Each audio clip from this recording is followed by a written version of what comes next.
Hello, thank you very much for listening to this talk. My name is Daniel Hill from the University of Liverpool, and I'm giving this talk today on entrapment, temptation and virtue testing on behalf not only of myself but of also my colleague Steve MacLeod at the University of Liverpool and my friend Attila Tanyi from the University of Tromsø. In summary, this is what we would like to talk to you about. The topic is the ethics of the entrapping, intentionally tempting, or intentionally testing the virtue of one party, whom we call the target, by another party, whom we call the agent. And we'd like to classify three types of act in this talk today. First of all, entrapment. For example, asking for drugs in order to arrest the target in the act of giving you the drugs or selling the drugs. Mere intentional temptation, so for example leaving a wallet out in order to catch a thief in the act of stealing from it, and mere virtue testing, for example leaving a wallet out not in order to catch a thief but the opposite, in order to prove that the person that might see the wallet was perfectly honest and wasn't going to steal anything. Our classification of these three types of act is neutral concerning whether the agent acts permissibly in any of these three cases. We hope to explain to you why entrapment is morally worse than mere intentional temptation, and our argument should apply to undercover journalists, that kind of entrapment, as well as police officer entrapment.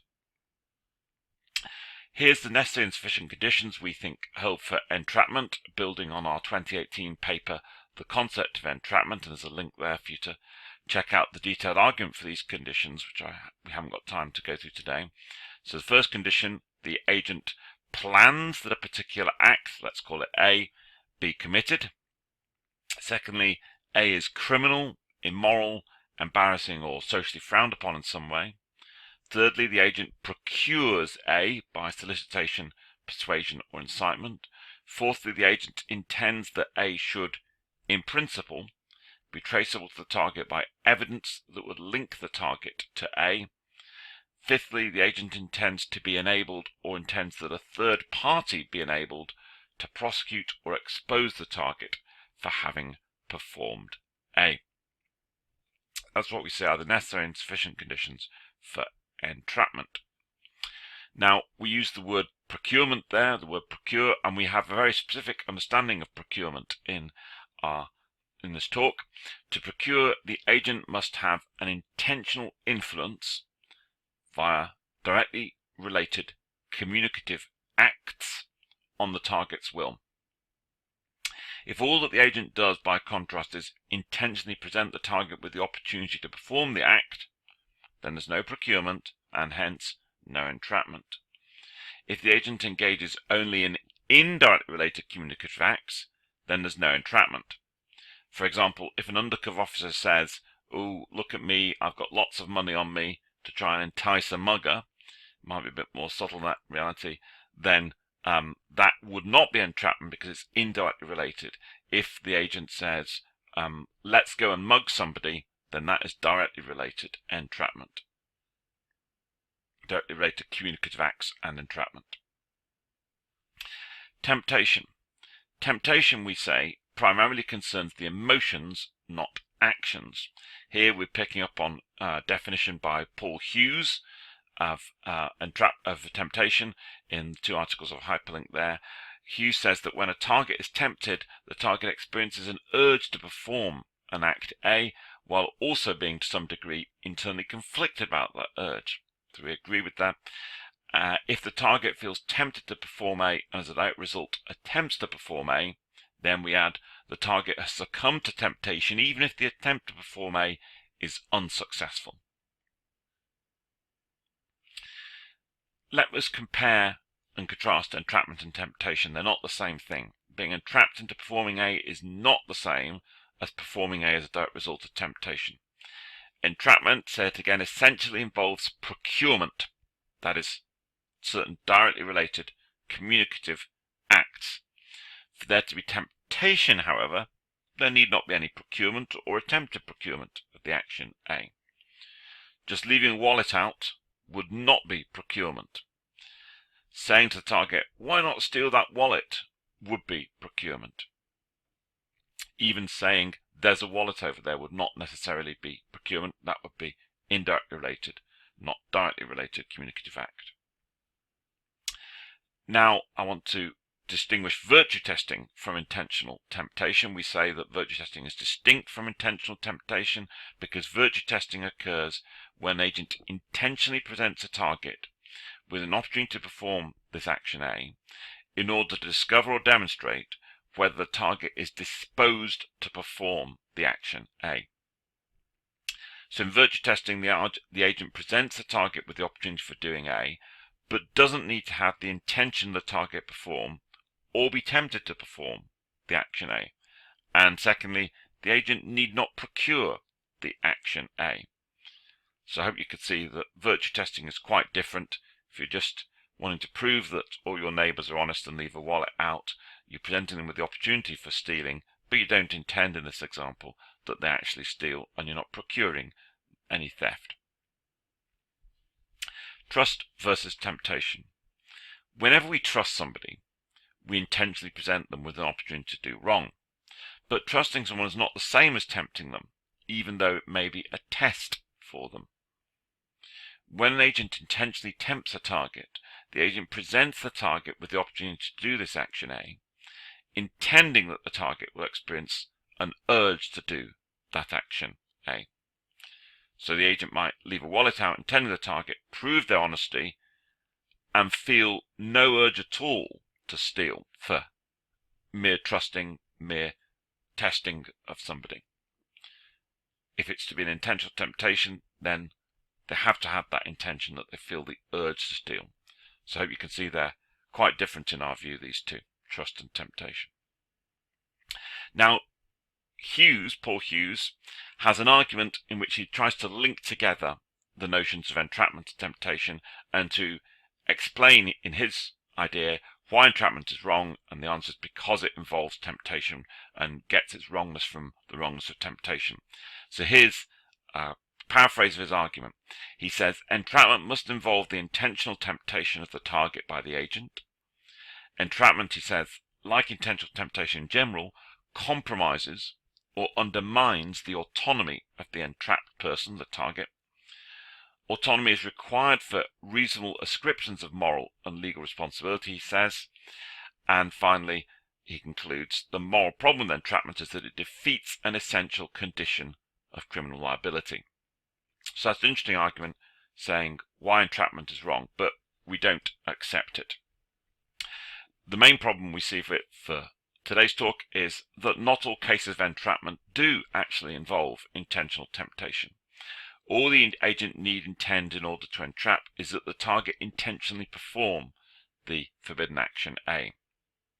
And an agent might procure the forbidden action A, intending that the target be properly held culpable for A, and so intending the target merely perform A, that is to say, perform A with no ambivalence or mental anguish or anything like that, rather than performing A as a direct result of having been tempted. So you might entrap actually intending the target not be tempted. You might even do it on the basis of Hughes's argument and say, I want my target to do this action with full autonomy, so I don't want them to be tempted. I just want to try and procure it without compromising their will along the lines of temptation. So such an agent intends that the target be motivated to perform A, but doesn't intend the target be tempted to perform A.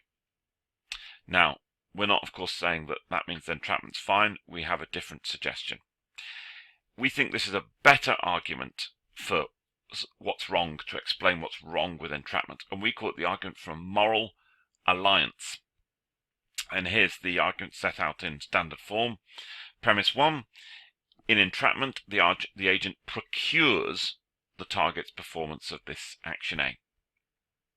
Premise 2, an agent that procures this action A thereby becomes more closely morally allied with the action A than would have been the case if the agent had, other things being equal, merely intentionally tempted the target into performing A, that is, without attempting to procure it. Third premise, the more closely morally allied the agent is with the action A, then, other things being equal, the morally worse the agent's action is. Therefore, we conclude an agent that procures this action A thereby acts in a morally worse way than if the agent had, other things being equal, merely intentionally tempted the target into performing A. That is, tempted the target into performing A without attempting also to procure A.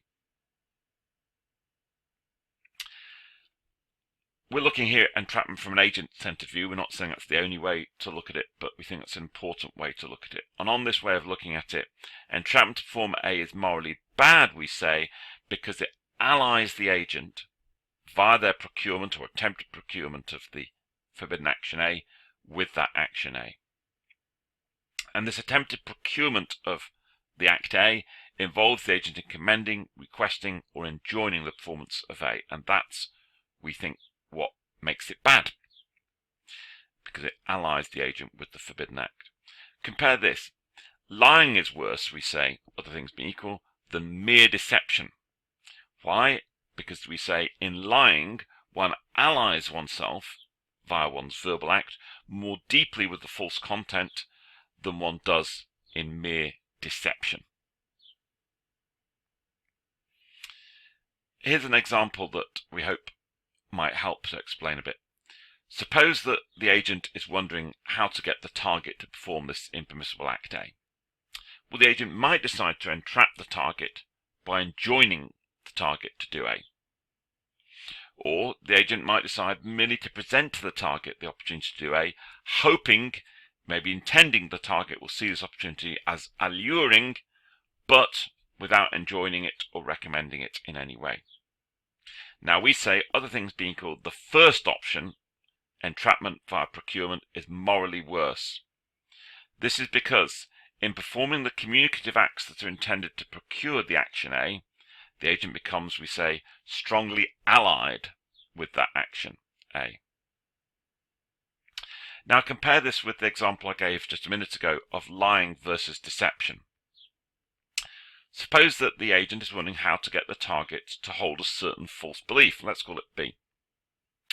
The agent might lie to the target by just asserting B's false content, or, alternatively, the agent might decide merely to deceive the target into holding B by, say, silently giving the target a book asserting B's content or something like that.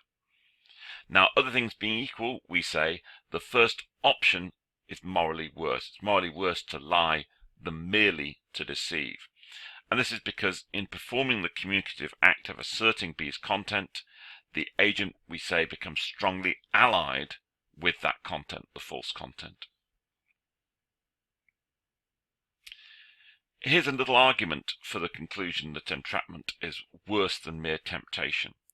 Consider the reaction of the target that they might have on realizing that they've been entrapped. The target might say words to the effect of, "But you asked or advised or told me to do this forbidden action." And it seems to us that this protest carries force. The target's got a point here. Now, to see the contrast, suppose that instead the target's been merely tempted into performing the forbidden action A, so there's been no procurement. Well, in that case, we say the protest, "But you intentionally tempted me to do it," that protest doesn't seem to us to carry anywhere near the same force as the protest, "But you asked or advised or told me to do it." So our conclusion then is that we think there's a big ethical problem with entrapment, and we think that problem comes from the moral alliance of the agent with the forbidden action that the agent is trying to procure from the target. We say that entrapment to perform the action A is morally bad from an agent-centered point of view because, perhaps among other reasons, it allies the agent via the agent's procurement or attempted procurement of it with the forbidden action A. Remember, the procurement or attempted procurement of the forbidden action A involves the agent in commending, requesting, or enjoining that action A. And we say this makes entrapment harder for an agent morally to justify than mere temptation, or certainly mere virtue testing. That's what we've argued today. Thank you very much for listening. Thank you also to the participants at the Society for Applied Philosophy workshop in Liverpool on the 16th of May 2019, and to Casper Lippe Rasmussen as well from Aarhus. And thank you for listening, and we look forward to your comments.